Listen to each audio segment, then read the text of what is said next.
Do you gentlemen mind disclosing names? My first name is Rowan. All right, and you, sir? I'm Brian. All right, and your thoughts and feelings about the situation thus far?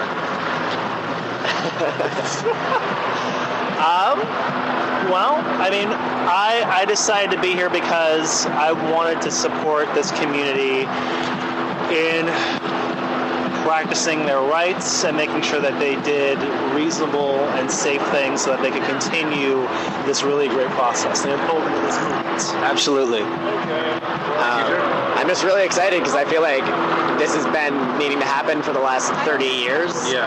And you can never really predict when the tipping point is going to happen, but I'm really happy that it finally has, and I don't think that whether or not they succeed in kicking people out of this park tonight, the people have come into, I feel like, an awareness that things need to happen, and I don't think that it's going to go away, even if they manage to get people out of this park tonight. All right.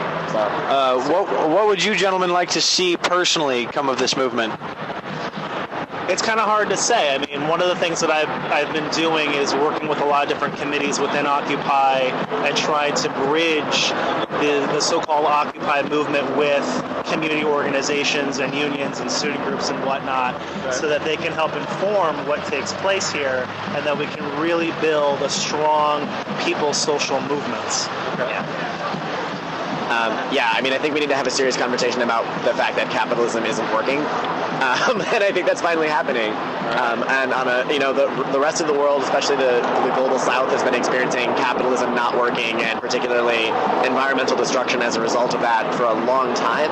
And now people in the industrialized world are finally feeling it in a way where they're starting to question, like, maybe what we're doing isn't going to work long term. So that it's more about having that conversation, and I'm sure that there are enough smart people in the world that we can, once we start having that conversation, we can come up with some good solutions. But we just need to start. Can I ask, with the red duct tape on your jackets, what the purpose of that is? The red armband as well? Yeah. We're street medics. Yeah. Oh, all right. Yeah. So what do your responsibilities entail? I guess we should have said that on the onset of this thing. This is a really easy thing for us in terms of choosing to be down here and quite possibly getting arrested because we want to make sure that people are safe. But balancing that with trying to maintain our own safety and what's going on in our lives is a thing. But we're really, really excited. It's a really inspiring moment. All right. So do you have any formal medical training or background, or is this just something you kind of found you're passionate about and kind of took up on the spur? I have first aid training and piecing together other things, working at a hospital, going through a CNA program, but working with the Rose Hip Medic Collective here in Portland. They do really fantastic trainings. We're part of their group. And there's a lot of us around here just trying to do what we can to help people. I've been through street medic training. I have CPR certification. That's all I've got. All right. A lot of the time, people who are manning ambulances and things, they don't necessarily know how to deal with chemical weapons. So our training and expertise is really in dealing with things like pepper spray and tear gas. You guys are our new best friends right now. I think the best we had were wet bandanas around the neck. Yeah. Well, I mean, that will help. Certainly.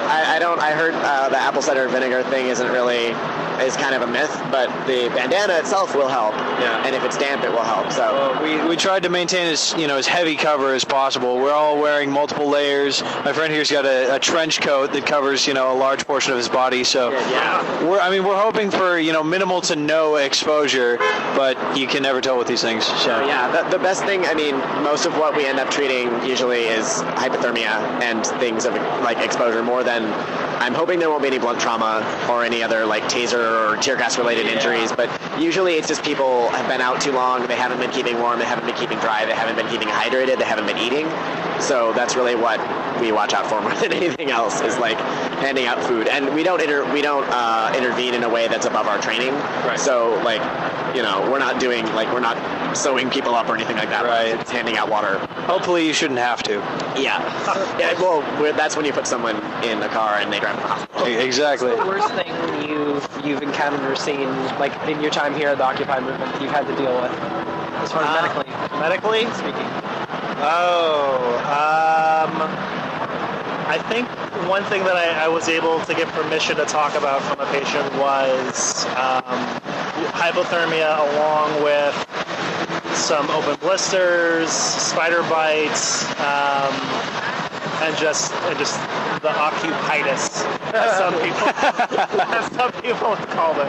So what is the occupitis? It's coughing, possibly some vomiting, Exposure. Yeah. Different kinds of exposure. Different kinds of exposure. That's fine. And here's some more street medics. Some of our friends. All right.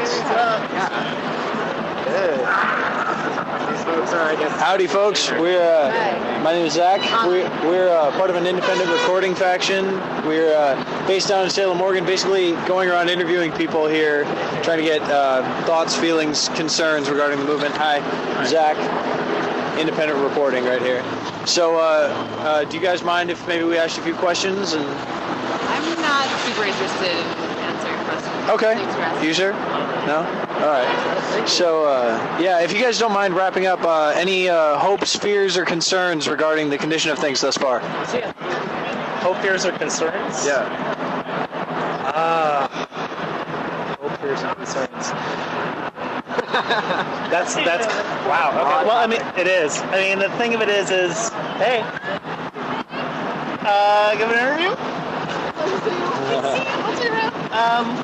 I guess it's really interesting for me seeing how this has unfolded, the camp and this enclosure conversation has unfolded, because we could easily talk about why it is that there's poverty, why it is there's homelessness, why there is hunger, but we can't have that conversation because then the mayor and other organizations would have to talk about lack of funding, lack of personnel. They'd have to talk about the root of the problem, which is capitalism. We'd have to have a much broader conversation, and it's a lot easier to just sweep things under the rug. It's a lot easier to ask the individuals who are suffering here the most to go back into alleys, to go back under the bridges, and to die by themselves. And there's also the degree of apathy on the part of the public. So, I mean, that just has to be factored in. Your thoughts? Well, I don't think most people are apathetic. I think that most people they feel helpless. And maybe they develop an apathy as kind of a defense mechanism because they feel so helpless, they don't know what to do, and so they just say, well, I can't do anything and it's not worth trying and whatever, right? But most people, if you ask them, should we have people that can't have a place to stay, they'll say, of course not, that's insane. Right. But even though there's that general consensus, we can't figure out a way to have people not get kicked out of their houses or whatever. So my worry is just that, like Brian said, where are people going to go, right? This is where people have been able to camp without getting homelessness in Portland is incredibly criminalized. People just basically, there's nowhere to sleep ever without getting arrested for trespassing or for whatever. And so where are people going to go once they aren't allowed to sleep here anymore? The mayor's office really hasn't come up with any kind of solution for that, despite saying that public safety is at risk because of all of the things that come with homeless people being in an area. So yeah, that's my main concern, is just what is going to happen to those people. All right, well, thank you both for your time. Yeah. Have a good night. Be safe. Take care. Yeah, man.